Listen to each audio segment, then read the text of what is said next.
Hello और इस नए डीप डाइव में बहुत बहुत स्वागत है। आज का हमारा मिशन बहुत क्लियर और बेहद फोकस्ड होने वाला है। आज हम मिलकर भारतीय संविधान के सबसे महत्वपूर्ण भागों और अनुच्छेदों का एक गहन विश्लेषण करेंगे। एकदम सही। हाँ, और हमारा टारगेट यह है कि इन सोर्स मटेरियल से एकदम सटीक और एग्जाम ओरिएंटेड पॉइंट्स निकाले जाए जो यूपीएससी और स्टेट पीसीएस जैसी परीक्षाओं की तैयारी के लिए काफी जरूरी होते हैं। तो बिना किसी देरी के इस इम्पोर्टेंट टॉपिक को अनपैक करना शुरू करते हैं। बिल्कुल, संविधान की इस चर्चा में क्लैरिटी बहुत जरूरी है। चलो अब पहली स्लाइड देखते हैं। जी देखो, इस विजुअल में भारत का एक मैप दिखाया गया है जिसके बीच में संविधान की किताब है और उसमें से कुछ तीर मतलब एरोज निकल रहे हैं। ये तीर शायद अलग अलग दिशाओं को पॉइंट कर रहे हैं। हाँ, और ये भाग 1 को दर्शाता है। अनुच्छेद 1 के अनुसार इंडिया दैट इज भारत जो विनाशी राज्यों का अविनाशी संघ है। अनुच्छेद 2 व 3 नए राज्यों के प्रवेश व निर्माण से जुड़े हैं। और अनुच्छेद 4 क्या कहता है? अनुच्छेद 4 कहता है कि सीमाओं या नामों में बदलाव के लिए संविधान संशोधन की आवश्यकता नहीं है, केवल साधारण बहुमत पर्याप्त है। एक डाउट था यहाँ, क्या राज्यों के नाम बदलने के लिए सच में कोई विशेष बहुमत नहीं चाहिए होता? सोर्स के अनुसार बिल्कुल नहीं, इसके लिए केवल साधारण बहुमत ही पर्याप्त है। अच्छा, यहाँ अनुच्छेद 2 व 3 के लिए एक ट्रिक लिखी है, UNIT, जिसका मतलब है यूनियन न्यू इंटरनल टेक्निकलिटी। ये पॉइंट एग्जाम के लिए इंपॉर्टेंट लग रहा है। हाँ, आपने सही पकड़ा। ये ट्रिक एग्जाम के टाइम पर आसानी से रिकॉल करने में मदद करती है। तो ये था भाग 1 जो देश की सीमाओं को स्पष्ट करता है। चलो अब अगली स्लाइड देखते हैं। ठीक है। इस स्लाइड में भारत और पाकिस्तान का मैप, एक ग्लोब और संविधान की किताब दिखाई दे रही है। तो ये पक्का नागरिकता से जुड़ा होगा। बिल्कुल।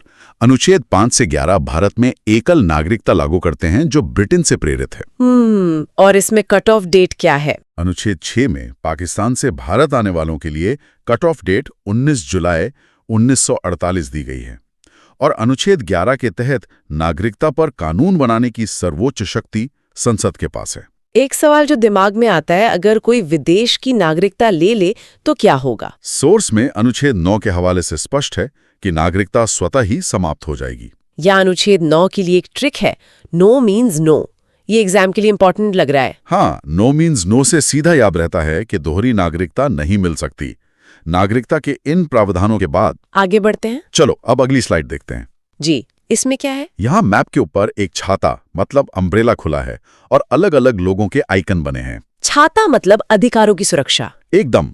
अनुच्छेद 14 से 18 समानता का अधिकार है। अनुच्छेद 19 में 6 प्रकार की स्वतंत्रता है। और अस्पृश्यता का अंत? वो अनुच्छेद 17 करता है। अनुच्छेद 21 प्राण एवं दैहिक स्वतंत्रता है और 21A शिक्षा का अधिकार है जो 86वां संशोधन 2002 से जुड़ा। ये जो अनुच्छेद 21A का संशोधन वर्ष है, इसमें थोड़ा डाउट है।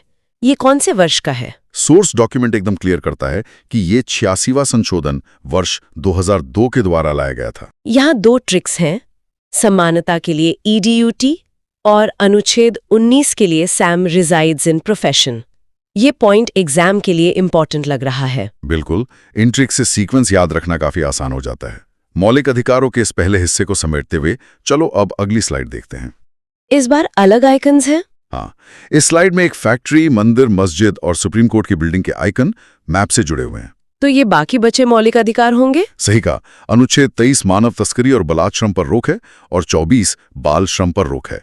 अनुच्छेद 25 से 28 अंतःकरण और धर्म को अबाध रूप से मानने की आजादी देते हैं। और माइनॉरिटीज के लिए? अनुच्छेद 29 और 30 अल्पसंख्यक वर्गों के हितों से जुड़े हैं। और सबसे अहम अनुच्छेद 32 सुप्रीम कोर्ट द्वारा 5 प्रकार की रिट जारी करने की शक्ति है, जिसे हृदय और आत्मा कहा गया है। हाँ, डॉक्टर अम्बेडकर ने इसे संविधान का हृदय और आत्मा कहा है। मेरा एक डाउट है, क्या डॉक्टर अम्बेडकर का नाम सोर्स में स्पष्ट रूप से इसी अनुच्छेद के लिए लिखा है? सोर्स के अनुसार बिल्कुल डॉक्टर अम्बेडकर ने अनुच्छेद 32 को ही संविधान का हृदय और आत्मा कहा है। यहाँ ट्रिक है, 23 में आंटी, 24 में बंटी और 29 बचाओ 30 पढ़ाओ। ये एग्जाम के लिए इंपॉर्टेंट लग रहे हैं। एकदम सही। रोचक भाषा से याद रखना आसान होता है। अधिकारों की रक्षा के लिए अनुच्छेद 32 बहुत अहम है। चलो अब अगली स्लाइड देखते हैं। ठीक है, देखते हैं। यहाँ मैप है, साथ ही एक ग्लोब है जिसमें ब्रिटेन और आयरलैंड का हिस्सा मार्क है और एक राज्य हाईलाइटेड है। ये भाग 4 होगा, DPSP। कल्याणकारी राज्य की स्थापना है और ये न्यायालय में प्रवर्तनीय यानी इन्फोर्सेबल नहीं है। इसमें समान नागरिक संहिता कहाँ है? अनुच्छेद 44 पूरे देश के लिए समान नागरिक संहिता है। इसके अलावा 39A समान न्याय और मुफ्त कानूनी सहायता है और 40 ग्राम पंचायतों का गठन है। एक डाउट था, क्या डीपीएसपी को लेकर कोई कोर्ट जा सकता है? नहीं, सोर्स स्पष्ट रूप से मना करता है क्योंकि ये न्यायालय में प्रवर्तनीय यानी एनफोर्सेबल नहीं है। यहाँ कोई ट्रिक बॉक्स नहीं है। हाँ, तो राज्य के कल्याणकारी स्वरूप को समेटते हुए आगे बढ़ते हैं। चलो अब अगली स्लाइड देखते हैं। इसमें रूस का मैप है शायद। हाँ, यहाँ मैप के साथ रूस को दर्शाता हुआ एक ग्लोब बना है। तो ये मौलिक कर्तव्यों के बारे में है। सही। ये भाग 4A है। अनुच्छेद 51A स्वर्ण सिंह समिति की सिफारिश पर जोड़ा गया। 42nd अमेंडमेंट 1976 द्वारा 10 कर्तव्य जोड़े गए जो रूस से प्रेरित हैं। और वर्तमान में कितने हैं? वर्तमान में 11 कर्तव्य हैं। 11वां कर्तव्य शिक्षा का है जो 86 अमेंडमेंट 2002 में जुड़ा। डाउट ये है कि क्या शुरुआत में ही 11 कर्तव्य थे? सोर्स के अनुसार शुरुआत में केवल 10 थे, 11वां बाद में जोड़ा गया। यहाँ ट्रिक दी है 51A = एक्ट। बातें नहीं, देश के लिए एक्ट करो। ये पॉइंट एग्जाम के लिए इंपॉर्टेंट लग रहा है। बिल्कुल, इससे आर्टिकल और एक्शन का लिंक बन जाता है। कर्तव्यों की जानकारी के बाद चलो अब अगली स्लाइड देखते हैं। यहाँ संसद की फोटो है। हाँ, इस स्लाइड में संसद भवन का एक हिस्सा मैप के ऊपर रखा हुआ दिखाई दे रहा है। भाग 5 संघ की कार्यपालिका। एकदम।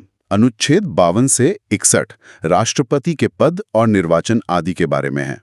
अनुच्छेद 61 महाभियोग यानी इम्पीचमेंट है जो संसद के किसी भी सदन से शुरू हो सकता है। और क्षमादान शक्ति। अनुच्छेद 72 राष्ट्रपति की क्षमादान शक्ति है जिसमें फांसी की सजा माफ करने का अधिकार भी है। एक डाउट है, क्या महाभियोग केवल लोकसभा से शुरू होता है? सोर्स से ये एकदम स्पष्ट है कि ये किसी भी सदन से शुरू हो सकता है। ट्रिक पकानी कोका दुयोदश जो राष्ट्रपति के अनुच्छेदों को याद करने के लिए है, ये एग्जाम के लिए इंपॉर्टेंट लग रही है। हाँ, ये सीक्वेंस याद रखने के लिए बेस्ट है। राष्ट्रपति की शक्तियों के बाद चलो अब अगली स्लाइड देखते हैं। इसमें क्या खास है? यहाँ मैप के ऊपर 3 इंटरलॉकिंग रिंग्स और संसद का एक व्हील यानी चक्र बना है। ये संघ की विधायिका होगी। सही। अनुच्छेद 79, 80, 81 संसद के गठन से जुड़े हैं। अनुच्छेद 108 गतिरोध की स्थिति में दोनों सदनों की संयुक्त बैठक है।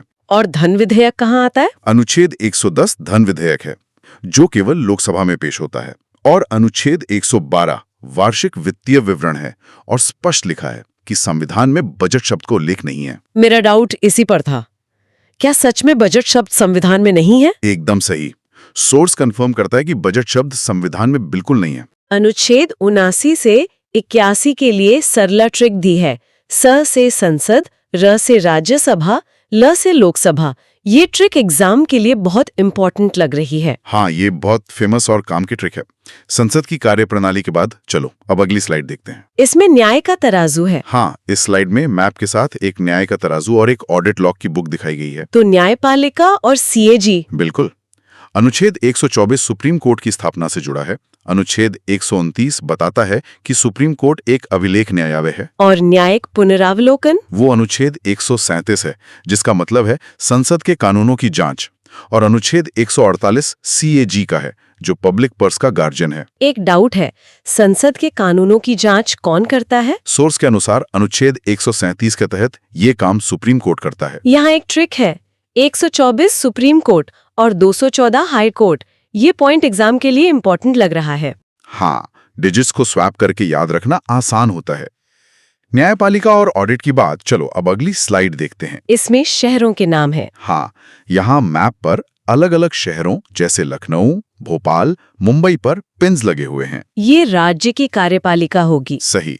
अनुच्छेद 153 से 159 राज्यपाल से जुड़े हैं। अनुच्छेद 155 के अनुसार राज्यपाल की नियुक्ति राष्ट्रपति द्वारा प्रसाद पर्यंत होती है। और इनकी क्षमादान शक्ति? अनुच्छेद 161 में राज्यपाल की क्षमादान शक्ति है लेकिन मृत्युदंड और मार्शल लॉ छोड़कर। अनुच्छेद 165 महाधिवक्ता का है जो राज्य का सर्वोच्च कानूनी सलाहकार होता है। डाउट ये है कि क्षमादान शक्ति में राष्ट्रपति और राज्यपाल के बीच का अंतर क्या है? सोर्स में लिखे अपवाद के अनुसार राज्यपाल मृत्युदंड और मार्शल लॉ में क्षमादान नहीं दे सकता। ट्रिक रकानिका? यस, राज्यपाल के अनुच्छेदों के लिए दी गई है जो एग्जाम के लिए इंपॉर्टेंट लग रही है। बिल्कुल, ये सीक्वेंस सेट कर देती है। राज्य स्तर पर कार्यपालिका के बाद चलो अब अगली स्लाइड देखते हैं। इसमें महाराष्ट्र और बिहार मार्क्ड है। इस स्लाइड में मैप पर महाराष्ट्र और बिहार पर पिन्स लगे हैं। विधानमंडल की बात हो रही है। हाँ, अनुच्छेद 168 में राज्य विधानमंडल का गठन है। अनुच्छेद 169 विधान परिषद का सृजन या समाप्ति है जो संसद द्वारा होता है। और अध्यादेश की शक्ति? अनुच्छेद 213 राज्यपाल की अध्यादेश जारी करने की शक्ति है। मेरा डाउट ये है कि विधान परिषद को खत्म करने की शक्ति किसके पास है? सोर्स स्पष्ट उत्तर देता है कि यह शक्ति केवल संसद के पास है। यहाँ ट्रिक दी है 1-2-3 राष्ट्रपति, 2-1-3 राज्यपाल का अध्यादेश। ये एग्जाम के लिए बहुत इंपॉर्टेंट लग रहा है। हाँ, नंबर शफल करने वाली ट्रिक बहुत काम आती है। विधानमंडल के बाद चलो अब अगली स्लाइड देखते हैं। इसमें हाई कोर्ट्स मार्क्ड हैं शायद। हाँ, यहाँ मैप पर बॉम्बे, इलाहाबाद, गुवाहाटी और मद्रास के हाई कोर्ट्स को पिन्स के जरिए दिखाया गया है। राज्य की न्यायपालिका। बिल्कुल। अनुच्छेद 214 राज्यों के लिए हाई कोर्ट का गठन है। अनुच्छेद 226 हाई कोर्ट की रिट जारी करने की शक्ति है, जो मौलिक और विधिक दोनों अधिकारों के लिए है। और 2 राज्यों का एक कोर्ट हो तो?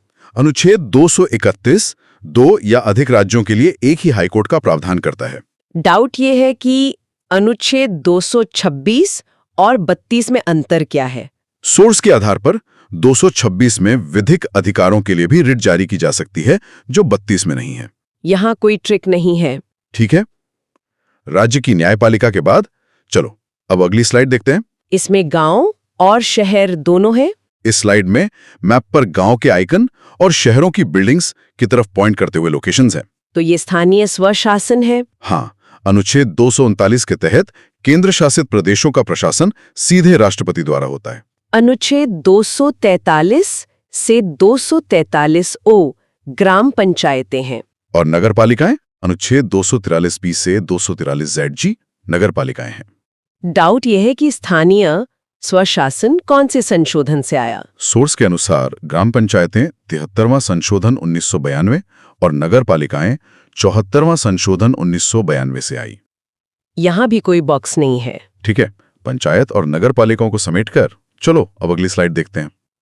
इसमें लोहे की जंजीरें हैं। यहाँ मैप और किताब को जोड़ने वाली लोहे की जंजीरें दिखाई दे रही हैं। ये केंद्र राज्य संबंध होगा। सही। अनुच्छेद 246A GST के लिए संसद और राज्य दोनों को कानून बनाने की शक्ति देता है। अनुच्छेद 249 राष्ट्रहित में राज्य सूची के विषय पर कानून बनाने की शक्ति है। और समन्वय के लिए अनुच्छेद 262 नदी जल विवाद ट्रिब्यूनल है और 263 समन्वय के लिए अंतर्राज्यीय परिषद है। डाउट ये था कि GST कानून बनाने की शक्ति किसके पास है? सोर्स स्पष्ट करता है कि यह संसद और राज्य दोनों के पास है। कोई एग्जाम ट्रिक नहीं है यहाँ। तो केंद्र राज्य के रिश्तों के बाद चलो अब अगली स्लाइड देखते हैं। इसमें सिक्कों की धारा है। इस स्लाइड में मैप के ऊपर सिक्कों की धारा बहते हुए दिखाई दे रही है। ये वित्त और संपत्ति से जुड़ा है। बिल्कुल। अनुच्छेद 286 संचित निधि है, जहां संसद की मंजूरी बिना खर्च नहीं हो सकता। अनुच्छेद 267 आकस्मिक निधि है। और संपत्ति का अधिकार कहाँ है? अनुच्छेद 280 वित्त आयोग है और 300A संपत्ति का अधिकार है, जो अब केवल कानूनी अधिकार है। डाउट है कि संचित निधि से खर्च करने की शर्त क्या है? सोर्स के अनुसार इसके लिए संसद की मंजूरी अनिवार्य है। कोई ट्रिक बॉक्स नहीं है। ठीक है, वित्त और संपत्ति के अधिकारों के बाद चलो अब अगली स्लाइड देखते हैं। इसमें एक बड़ा पिलर है। यहाँ एक पिलर से पूरे भारत के मैप पर छतरी जैसी रेखाएं जा रही हैं। सिविल सेवाएं होंगी। हाँ, अनुच्छेद 312 अखिल भारतीय सेवाएं जैसे IAS, IPS से जुड़ा है। नई सेवा सृजित करने का विशेष अधिकार केवल राज्यसभा को है। और UPSC? अनुच्छेद 315 संघ के लिए UPSC और राज्यों के लिए SPSC है। अनुच्छेद 323A प्रशासनिक न्यायाधिकरण का है।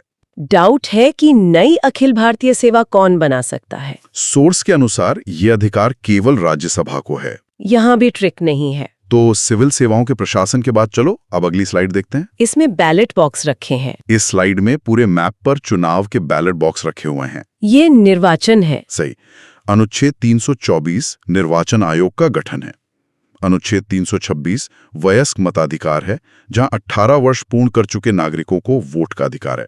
और अदालतों का क्या रोल है? अनुच्छेद 329 चुनावी मामलों में अदालतों के हस्तक्षेप पर पूर्ण रोक लगाता है। डाउट ये है कि क्या अदालतें सच में हस्तक्षेप नहीं कर सकती? सोर्स के आधार पर अदालतों के हस्तक्षेप पर पूर्ण रोक है।